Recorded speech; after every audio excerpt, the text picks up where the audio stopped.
기념주일 예배 우리에게 주신 하나님의 말씀은 출애굽기 2장 23절에서 25절 말씀입니다. 출애굽기 2장 23절에서 25절 한 목소리로 같이 읽겠습니다. 여러 해 후에 애굽 왕은 죽었고 이스라엘 자손은 고욕으로 인하여 탄식하며 부르짖으니 그 고욕으로 인하여 부르짖는 소리가 하나님께 상달한지라. 하나님이 그 고통 소리를 들으시고 아브라함과 이삭과 야곱에게 세운 그 언약을 기억하사 이스라엘 자손을 권념하셨더라. 아멘. 8.15 광복 기념 주일 예배를 드리면서 일제의 압제와 고통에서 우리를 풀어주시고 이렇게 자유 대한민국에서 하나님을 섬길 수 있도록 은혜 베풀어 주신 하나님께 영광과 찬양과 감사를 드립니다. 함께 살아가는 세상에서 가장 고통스러운 일이 뭔가? 그거는 약자가 짓밟히고 사는 그런 고통입니다. 함께 행복하게 살아야 되는데 힘없는 사람이 짓밟히고 학대를 당하고 갑질의 행포를 당하고, 불과 100여 년 전에 우리나라에 그런 사회적 아픔과 갈등이 있었습니다. 이 땅에 선교사님들이 와서 복음을 증거하고 예수님을 만난 이후로 가정에도 사회에도 자유와 평등이 몰려 들어오기 시작했어요. 여러분, 지금은 드라마나 사극에서 볼 만한 양반과 상민들 삶을 기억하실 거예요. 좋은 말로 상민이지 쌍놈들이었잖아요. 그들이 당했던 고통과 아픔, 눈물, 배우지 못해서, 가진 것이 없어서, 신분이 천해서 얼마나 하늘을 안고 살았습니까? 교회 역사에도 그런 고통이 있었다는 걸 여러 번 설교했습니다. 서울에 가면 묘동, 안동, 승동, 연동교회가 있어요. 백정이 장로로 피택됐습니다. 양반들이 교회를 떠났어요. 저런 쌍것들하고 어떻게 하나님께 예배 드리냐 이거예요. 떠난 사람들이 하나님을 아는 사람들이에요. 솔로몬, 약자의 고통과 눈물을 보고 있었어요. 전도서 4장 1절 말씀입니다. 내가 돌이켜 해 아래서 행하는 모든 학대를 보았도다. 오호라, 학대받는 자가 눈물을 흘리되 저희에게 위로자가 없도다. 학대를 당하는 자의 손에는 권세가 있으나 저희에게는 위로자가 없도다. 솔로몬이 본 세상입니다. 권세 있는 자가 힘을 가지고 휘둘러요. 약자가 눈물을 흘리고 있는데 위로할 자가 없는 거예요. 예수님께서도 이 땅에 오셔서 이 백성들의 모습을 보고 비슷한 말씀하신 게 마태복음 9장에 있습니다. 유리하며 고생하고 지진하고 있는데 목자가 없다는 거예요. 원수마귀가 눈도 멀게 하고 허리도 꼬부러뜨리고 죽음으로 끌고 가는데 돌아볼 목자가 없다는 거예요. 여러분, 힘 있는 자의 행포는 직장과 사회에만 있는 건 아니에요. 가정에도 있습니다. 가정의 언어폭력, 학대. 여러분, 가정에 그런 게 없기를 바랍니다. 애들은 기억하고 있어요. 어른이 돼서도 자기가 부모로부터 받은 사랑도 기억하고 학대와 상처도 기억하고 있습니다. 약자가 당하는 고통은 국가 간에도 있습니다. 지금 관세 전쟁이 난리가 아니에요. 힘 있는 자가 휘두르고 있습니다. 그리고 국가 권력에도 행포는 있습니다. 제주 4.3 사건 여러 번 방송에서 본 적이 있어요. 왜 사건이 일어나는가 제대로 진상조사하지 않고 국가에서 강경 진압으로 제주도민들이 엄청나게 목숨을 잃었고 들어는 숨어 살았어요. 훗날 정부에서 진상조사를 했습니다. 노무현 정부는 공식적으로 사과했어요. 국가 권력에 의한 폭력으로 무고한 희생자가 발생한 데 대해 정부를 대표하여 진심으로 사과합니다. 정직한 정부예요. 제주 4.3 사건 속에서 살아남은 자들이 있었습니다. 숨어 살았어요. 숨죽여 살았습니다.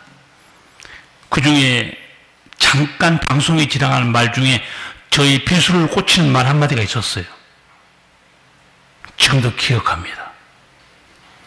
그 살아남은 어른, 후손들에게 이런 말을 남기는 거예요. 스쳐 지나가듯 내뱉는 말. 기억은 약자의 몫이다. 무슨 말인지 이해가 됩니까? 기억은 약자의 몫이다. 무슨 말일까요? 고통과 상처의 기억은 짓밟힌 자의 몫이다. 한순간 눈물 한에 대한 기억은 짓밟힌 자가 아니고 짓밟힌 자의 몫이라는 거예요. 가슴에 꽂혔어요. 강경 진압에서 권력을 휘둘렀던 정부, 약자의 고통과 눈물을 기억할까요? 기억은 약자의 몫입니다. 이 고통은 아까 말씀드린 가정에도 있습니다. 이런 황당한 사람도 있어요. 나는 뒤끝이 없어. 괜히 말도 않고 왜 그래? 사람 상처받아서 쓰러져 죽었는데 뒤끝이 없다? 생각이 있는 사람이에요. 좋은 말로 할 때 아내를 사랑하십시오. 아멘 안 하는 남자들은 무슨 강큰 남자들이에요. 아멘 하셔야지. 아멘 안 해도 돼요. 왜냐하면 지금은 남자가 당하고 사니까. 그렇죠? 봐요. 나오잖아요. 지금 남자가 당한다니까요. 아멘 나오잖아요. 얼마나 응어리게 맺혔으면 금방 아멘 하겠어요.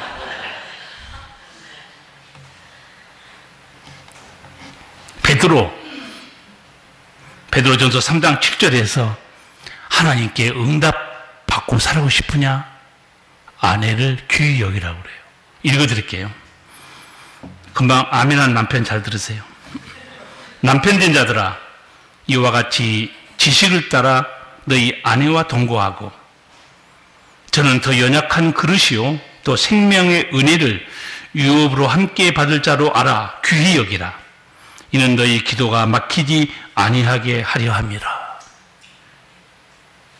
신앙생활 열심히 한 게 능사가 아니고 기도 많이 한 것도 능사가 아니에요. 기도가 막히지 않으려면 아내를 사랑하라는 거예요. 가정을 사랑해야 돼요. 성도를 사랑해야 됩니다. 그래야 하나님 너 기도 들어준다는 거예요. 분명 고통의 기억은 약자의 몫입니다. 힘 있는 자, 짓밟은 자들은 약자의 고통을 기억하지 않습니다. 그런데 놀라운 사실이 하나 있어요. 모든 권세를 가진 하나님, 최고의 강자 하나님은 약자의 고통을 기억하고 있어요.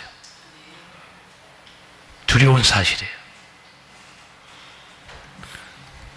출애굽기 오늘 2장 23, 25절 같이 한번 읽어볼까요? 여러 해 후에 애굽 왕은 죽었고 이스라엘 자손은 고역으로 인하여 탄식하며 부르짖으니 그 고역으로 인하여 부르짖는 소리가 하나님께 상달한지라.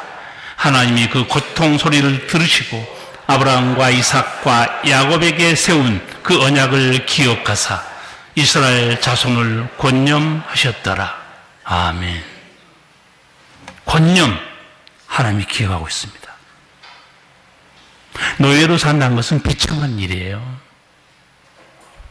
노예는 종살이, 머슴, 하인이 아니고 단어 뜻은 묶여있는 존재입니다.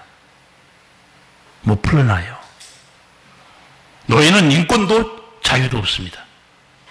이스라엘 백성들이 이집트의 노예로 사는 동안 행복을 추구할 권리가 있었나요? 소망도 없었어요. 우리는 일제 35년 말하지만 이스라엘 백성들은 애굽에서 400년 넘도록 종살이했습니다. 하나님은 보고 있었어요. 듣고 계시고 알고 있었습니다. 그 뒤에 출애굽기 3장 7, 8절 같이 한번 읽겠습니다. 여호와께서 가라사대 내가 애굽에 있는 내 백성의 고통을 정령히 보고 그들이 그 간역자로 인하여 부르짖음을 듣고 그 우고를 알고 내가 내려와서 그들을 정령히 애굽에 그들을 그 땅에서 인도하여 아름답고 광대한 땅, 젖과 꿀이 흐르는 땅, 곧 가나안 족속, 헷 족속, 아모리 족속, 브리스 족속, 휘 족속, 여부스 족속의 지방에 이르려 하노라. 아멘. 여기서 하나님이 말씀하신 내용 동사만 잘 챙겨보세요. 동사. 내가 애굽에 있는 내 백성의 고통을 정령히 보고, 보다는 게 동사입니다. 그 다음에 뭐가 나와요? 그 다음은 듣고, 그 다음에 동사가 뭐가 나와요? 알고. 동사를 잘 보시라고. 하나님은 보고 계시고 또 듣고 계시고 알고 계십니다. 시편에 보면 우상에 대해서 조롱하는 내용이 나와요. 사람이 만든 조각한 우상은 귀가 있어도 듣지 못하고 눈이 있어도 보지 못하고 입이 있어도 말하지 못하느니라. 우리 하나님은 어떻게 살아계십니다. 듣고 있어요. 보고 계십니다. 알고 계세요. 8절에서 하나님이 약속하죠. 내가 내려와서 그들을 애굽인의 손에서 건져내고 그들을 그 땅에서 인도하여 약속의 땅 가나안에 이르게 해줄 것이다. 하나님은 약속하신 대로 작업을 하십니다. 이제 출애굽기 여러분이 3장 계속 읽어보시면 이스라엘 백성을 구원하시려고 하나님이 작업하는 첫 번째 작업이 뭐였죠? 모세를 부르시고 모세를 훈련시킵니다. 모세 훈련시킨 기간 왕궁에 들어가서 40년 동안 훈련받죠. 애굽의 문무와 학술이 다 충분한데 하나님은 그걸로 합격점을 주지 않습니다. 광야의 40년. 그냥 광야도 아니고 처갓집 처갓살이에요. 처갓집에서 양이나 치고 있었어요. 완전히 아무것도 아니라는 것을 하나님이 모세로 깨닫게 해줘요. 나이 80이 됐어요.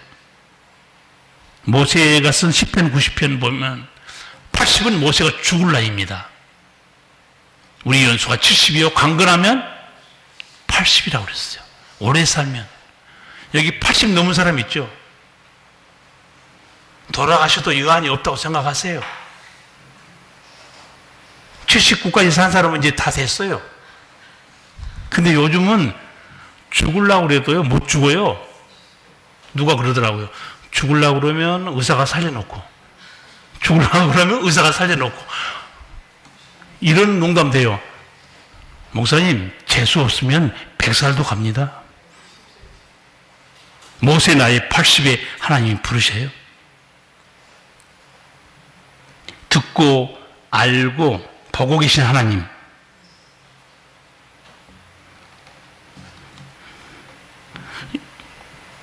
애굽의 바로 하나님이 누군지 몰랐어요. 그런데 하나님은 살아계시고 하나님은 일하고 계셨습니다. 엄청난 하나님의 계획을 세우고 계셨어요. 10가지 재앙입니다. 상상도 못한 일이에요. 저는 그 10가지 재앙 기억하시죠? 나일강이 물이 피해가 되고 마지막에는 무슨 재앙이죠? 장자의 죽음입니다. 그런데 성경은 영적인 차원에서 이렇게 다른 말로 기록한 게 나와요. 10가지 재앙을 뭐렇게 표현하느냐? 애굽의 신들에게 벌을 내리셨다 이렇게 나와 있어요. 무슨 말일까요? 10가지 재앙을 애굽의 신들에게 벌을 내리셨다. 나일강 피로 됐죠. 물의 신을 섬기고 있었어요. 가축들이 병이들 다 죽어 자빠져요. 가축신을 섬기고 있었어요. 태양신을 섬겼죠. 태양이 어두워집니다. 생명의 신을 섬겼는데 장자가 죽습니다. 저는 그 표현이 너무 멋있는 거예요. 애굽의 신들에게 벌을 내리신 하나님. 무슨 얘기인가? 이집트 사람들로 하여금 우리가 섬기는 신은 다 죽은 신이구나. 놀라우신 하나님이에요. 며칠 있으면 광복 80주년입니다. 우리도 일제강점기 고통의 세월을 35년이나 보냈어요. 일본 사람들이 이 땅에서 얼마나 악하고 잔악한 행동을 했는가 우리는 알고 있습니다. 우리는 고통과 상처, 압제 속에 있었지만 제대로 소리 한번 못 지르고 살았죠. 그러나 기억하고 있습니다. 4.3 사건처럼 기억은 약자의 몫이에요. 조선 사람들은 기억하고 있습니다. 일급권 박탈, 군대 해산, 강제징용 위안부, 곡물 송출, 창씨 개명, 짓밟은 일본이 짓밟힌 조선의 고통과 눈물을 기억할까요? 그들은 기억하지 않습니다. 강자의 행포예요. 기억은 약자의 몫이 이게 맞습니다.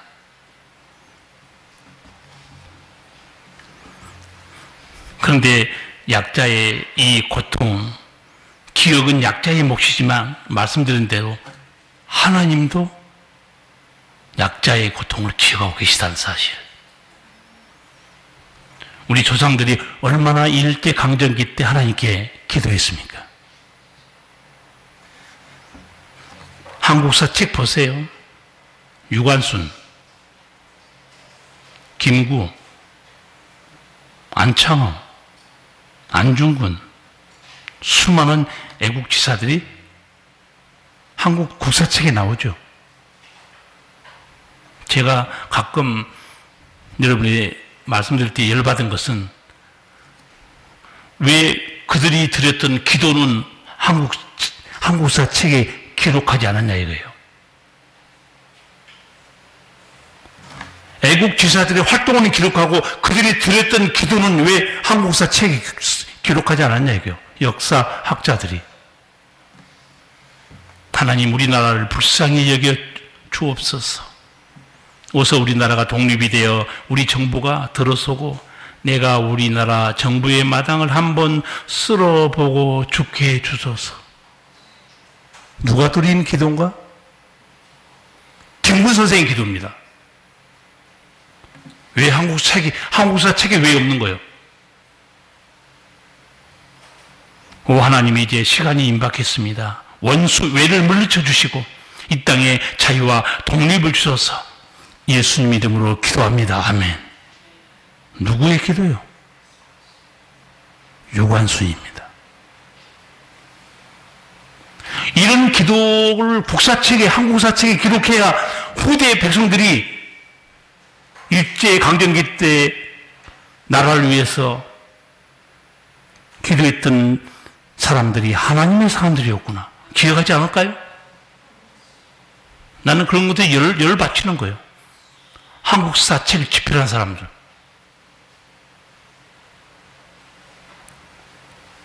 이토 히로부미 저격가 안중근 죽기 전에 유언도 남겼어요.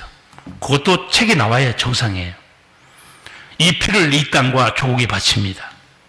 내가 손가락을 자른 이유는 우리나라의 평화를 위해서이다.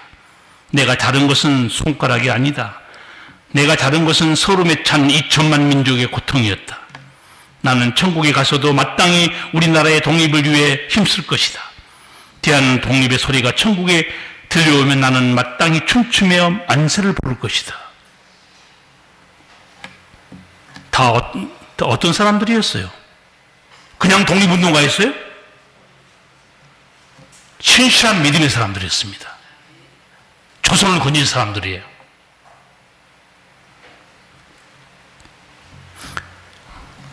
제가 3.1 기념 예배 드릴 때도 한번 말씀드렸는데 저는 역사와 관련된 영화는 꼭 봐요.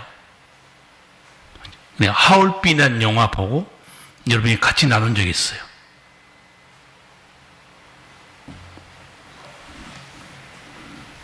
이등방문 하얼빈 방문한 게 독립운동가들이 알고 있었잖아요. 그래서 안중근이 암살하려고 하얼빈으로 가고 있었어요. 영화를 보면.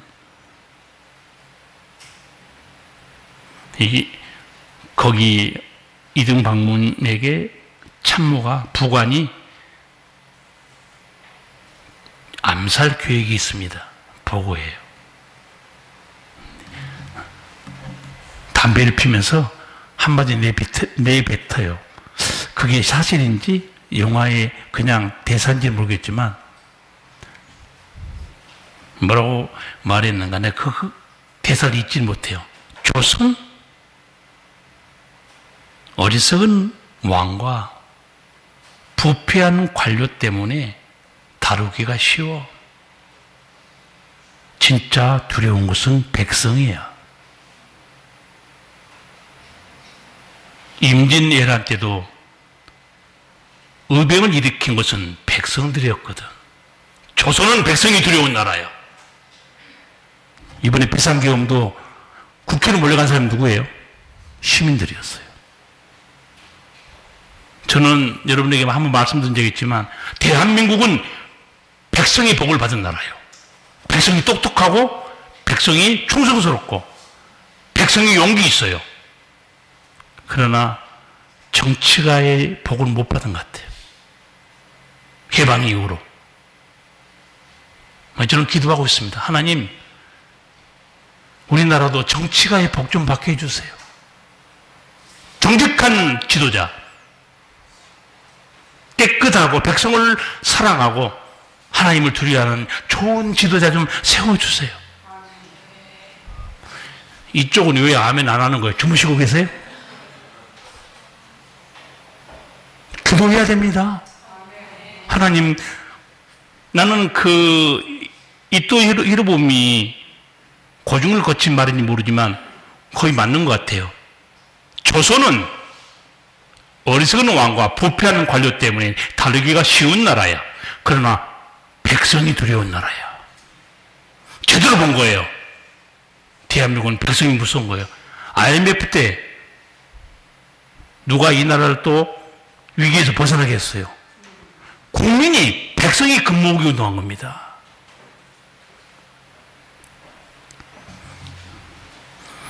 여러분, 절대로 벗겨지지 않는 일제의 강점기, 하나님은 약자의 고통과 눈물을 기억하고 있었어요. 생각지도 않은 일이 벌어집니다. 극비리에 만든 원자폭탄이 일본에 딱 두 군데 떨어져요. 일본 천황이 그 나가사키 히로시마의 엄청난 피해를 보고 항복한 줄 아세요? 항복 안 했어요. 항복이란 단어를 안 썼습니다. 그 보고, 왜 항복이라는 단어를 안 썼는가, 그 해설을 해주더라고요. 일본은 황제가 뭐죠? 위치가? 천황 위치가 뭐예요? 신입니다. 신이 항복하면 죽는 거예요. 종전이라는 단어를 쓰고, 연합군들이 서명한 문서에 그대로 쓰겠다, 그 정도로 나오더라고요. 이번에 방송 보니까. 독종들입니다.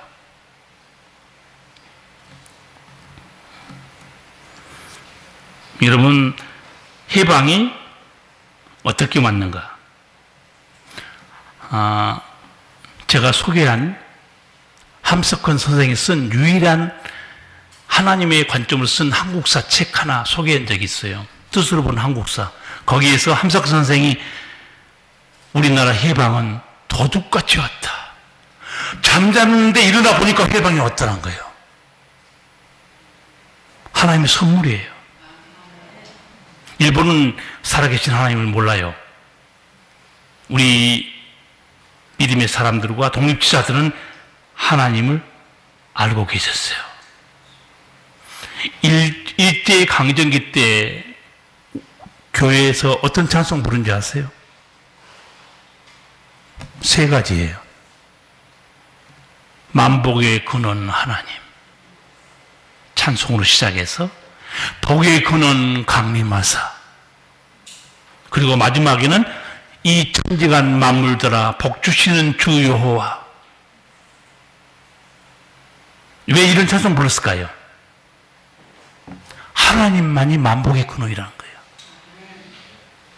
하나님만이 만복의 근원. 하나님만이 우리를 자유와 해방을 주시는 분. 해방이 도둑같이 왔다. 오늘 우리 교동문 70번이 광복절 교동문이에요.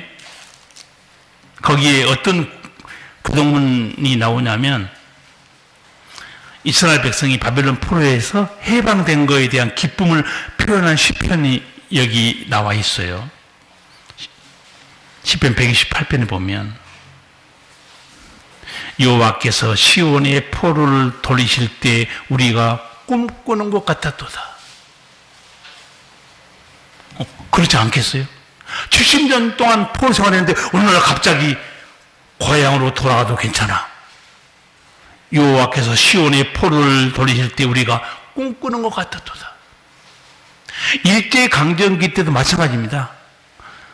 제가 특집을 보니까 일본 천황 목소리가 나와요. 근데 라디오도 많지 않았고 또 우리 조선 사람들이 일본말을 잘 알지도 못하고 분명히 전쟁이 끝났고 항복은 됐는데 모르고 있는 거예요. 조선 사람들이. 해방이 됐는지는 모르고 있었다니까요. 나중에 이제 알게 됩니다. 여러분 방송에서나 사진 보셨죠? 길거리에 몰려온 사람들 대한독립만세 외치는 거. 자유와 해방, 하나님의 선물이었어요. 왜 하나님께서 이 대한민국을 공산 침략에 만약에 넘어갔다면 지금 북한의 저 폭격 밑에 살 텐데 거기서 왜 우리를 지켜줬을까요?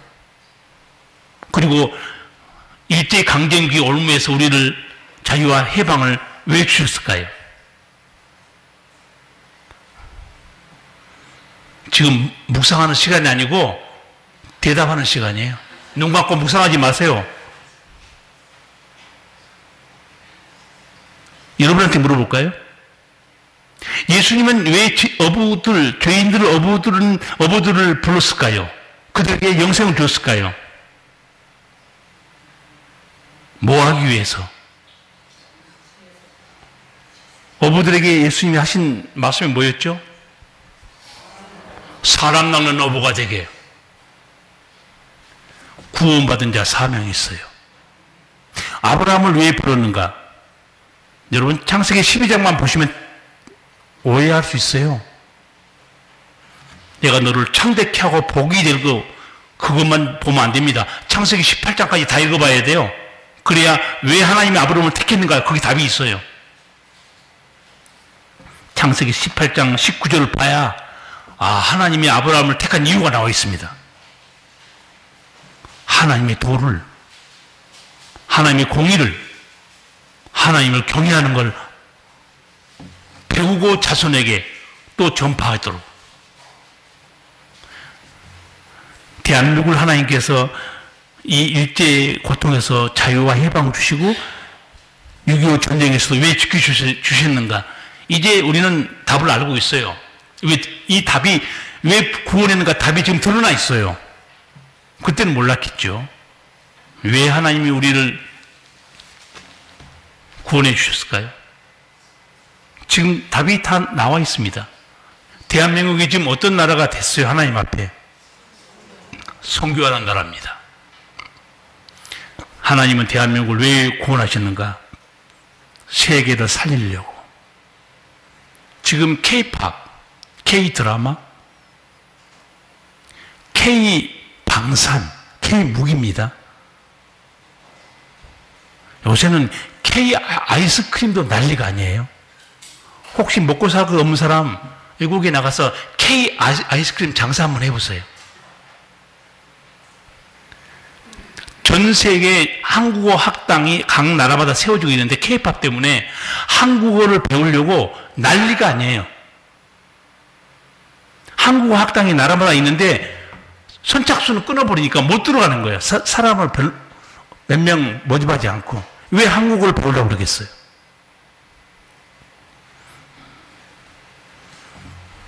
우리나라를 하나님께서 구원하시고 이 나라 백성들이 전 세계에 나가서 복음 전하고 있죠. 해석을 이렇게 하셔야 돼요. 요한복음 15장 포도나무 비유입니다. 포도나무 비유 보면 포도나무 열매 맺으면 아버지께서 어떻게 해요? 더 많이 맺도록 깨끗게 해준다고 그랬어요. 대한민국이 복음을 두고 온 세계로 다 나가기 시작했습니다. 하나님이 이 나라를 더욱 깨끗게, 더욱 강성하게 세계에 부강한 나라로 올려줍니다. 목적이 있어요. 이렇게 부강하니까 어떻게 되세요? 전 세계 젊은이 한국으로 들어옵니다. 또 한국 선교사들은 여기 다 나가고 있어요. 하나님의 목적은 어디 있을까요? 죄인을 살리는 데 있습니다. 그러니까 한국은 잘 될 수밖에 없었던 이유가 하나님의 일을 하고 있는 나라예요. 선교사들이 나가 생명 살리고 있잖아요. 경제적인 문제로 경제를 해석한다는 것은 그건 매우 부족한 생각이에요. 저는 경제학도 공부했고 신학도 공부한 사람이에요. 경제 문제를 저는 신학적으로 해석합니다. 이번에 관세 굉장히 크게 당할 뻔했어요. 그런데 하나님께서 우리나라에 뭐 때문에 관세 제대로 협상한지 아시죠? 그것도 모르는 사람은 독도에 가서 사세요. 관심도 없으면. 조선 때문에. 미국에 있는 그 항공모함, 구축함, 이지스함, 어마어마하게 해군력을 보유하고 있는데 그걸 수리할 수 있는 조선소가 최고의 조선소가 한국과 일본과 중국에 있습니다. 그런데 중국한테 맡길 수 없죠. 적국인데. 일본은 우리보다 못해요. 하나가 거기 지금 미국의 조선소 하나 인수를 하고 있어요. 협상 딱 들어가니까 미국에서도 자기들 그게 너무 아쉬운 거거든요. 협상한 사람이 얘기하더라고요. 조선 때문에 이번에 잘 풀렸다고. 더 많은 유익을 볼 수도 있습니다 하고. 경제 문제를 해석한 것은 경제 전문가고 저는 그렇게 안 봐요.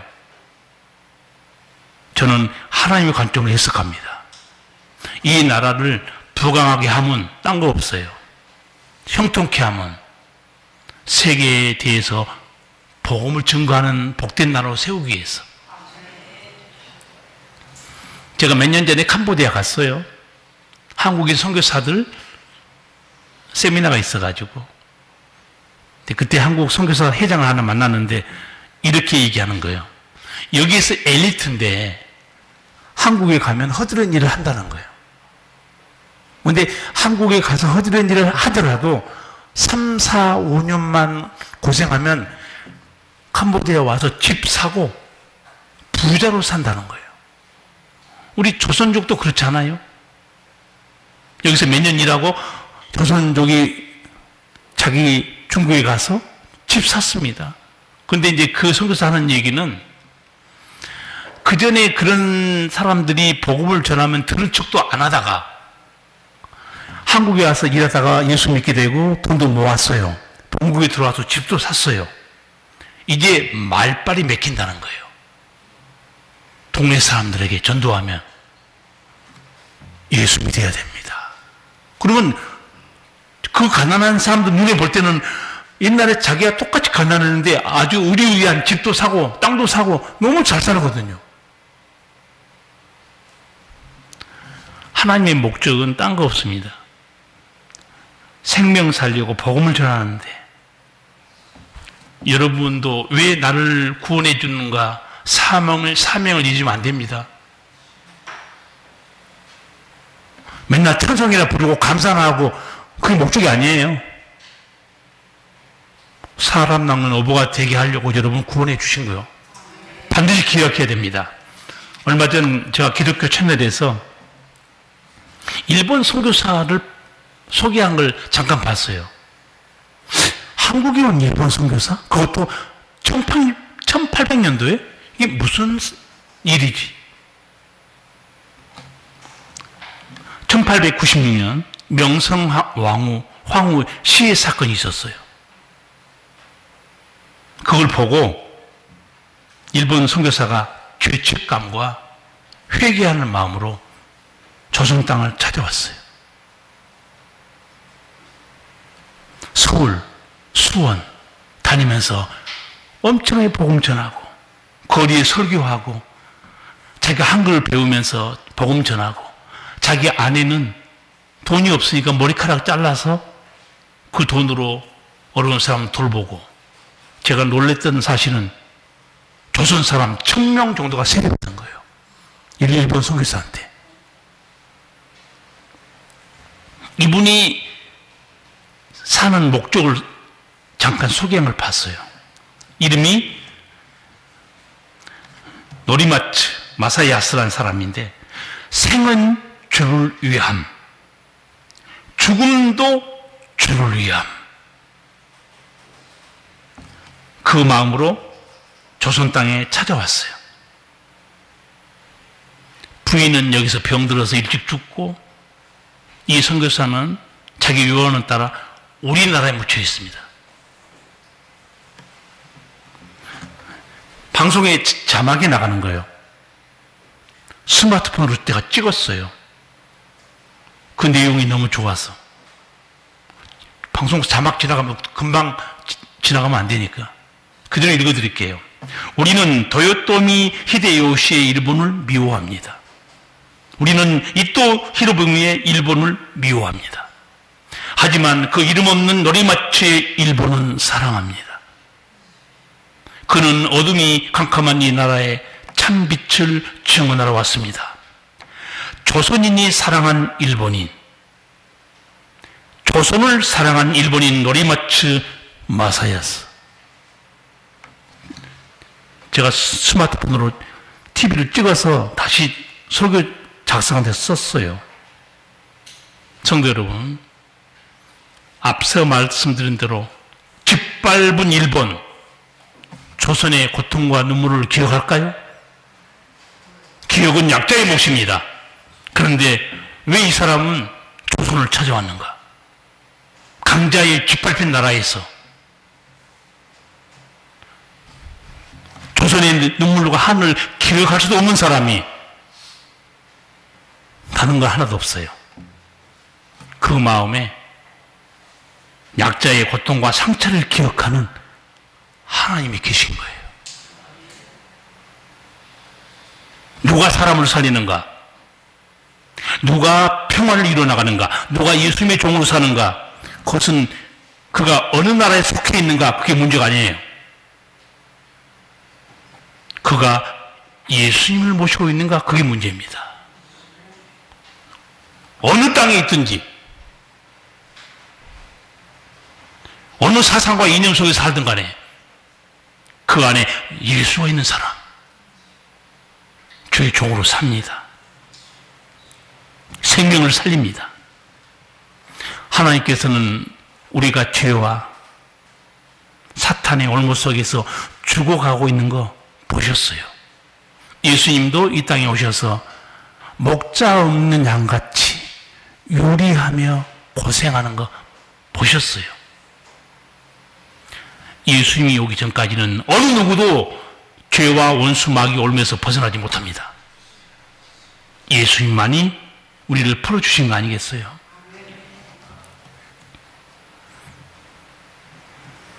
예수님이 이 땅에 오셔서 자유와 해방,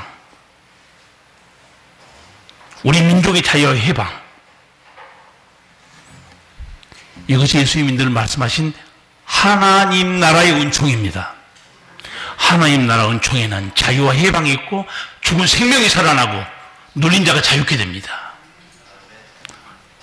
설교 후에 330장 찬송 부를 거예요. 1절 4절만 제가 가사를 읽어드릴게요. 고통의 멍에 벗으려고 예수께로 나갑니다. 자유와 기쁨 베푸시는 주께로 갑니다. 병든 내 몸이 튼튼하고 빈궁한 삶이 부해지며 죄악을 벗어버리려고 주께로 갑니다. 죽음의 길을 벗어나서 예수께로 나갑니다. 영원한 집을 바라보고 주께로 갑니다. 멸망의 폭우 헤어나와 평화의 나라 다다라서 영광의 주를 배우려고 주께로 갑니다. 아멘. 고통의 멍에를 벗고 싶으세요? 예수께 나오셔야 돼요. 다른 길은 없습니다. 죽음의 길을 벗어나고 싶으니까 예수께로 나와야 돼요. 죄악을 벗어버리고 싶은 사람, 예수께로 나와야 됩니다. 멸망의 폭우 휘어나와서 평화의 나라 아버지 집에 들어가고 싶은 사람, 예수께로 나와야 돼요. 자유와 해방을 주신 우리 하나님께 우리 조상들은 일제시대에 애국가를 예배 중에 수없이 불렀어요. 지금은 애국가 찬송가에 빠져 있었지만 일제시대에 찬미가라고 거기 84장인가 거기 애국가 들어있어요. 동해물과 백두산이 마르고 닳도록 하나님이 보호하사 우리나라 만세. 정말 믿음의 애국가입니다. 하나님이 보호하신 나라, 하나님이 보호하신 가정, 하나님이 보호하신 믿음의 사랑, 영원합니다. 아무도 흐르지 못합니다. 우리 대한민국이 자유와 해방을 주신 하나님을 붙드는 나라가 되기를 저는 바랍니다. 아울러 여러분도 생명 다하는 날까지 자유와 해방을 주신 예수님이 붙들고 빛으로 그리스도의 향기로 사시기를 축복합니다. 다시는 종의 비극을 당하지 않으려면 과거를 잊어서는 안 돼요. 그리고 누가 역사의 주인인가를 확실히 알고 사시기를 바랍니다. 기도하시겠습니다. 사랑하신 우리 아버지, 8.15 광복 기념 예배를 이렇게 자유스럽고 은혜 가운데 하나님 앞에 드리게 됨을 너무 감사합니다. 자유를 누릴 뿐만 아니라 행복을 추구하고 내가 꿈꾸는 대로 살아가는 이 은총을 우리나라에게 주신 아버지 감사합니다. 이제는 우리가 하나님을 기쁘시게 하는 산 제물들이 되어 아버지의 영광을 드러낸 나라, 아버지의 영광을 드러내는 하나님의 자녀로 살게 하시기를 예수님 이름으로 기도하옵나이다. 아멘. 찬송가 344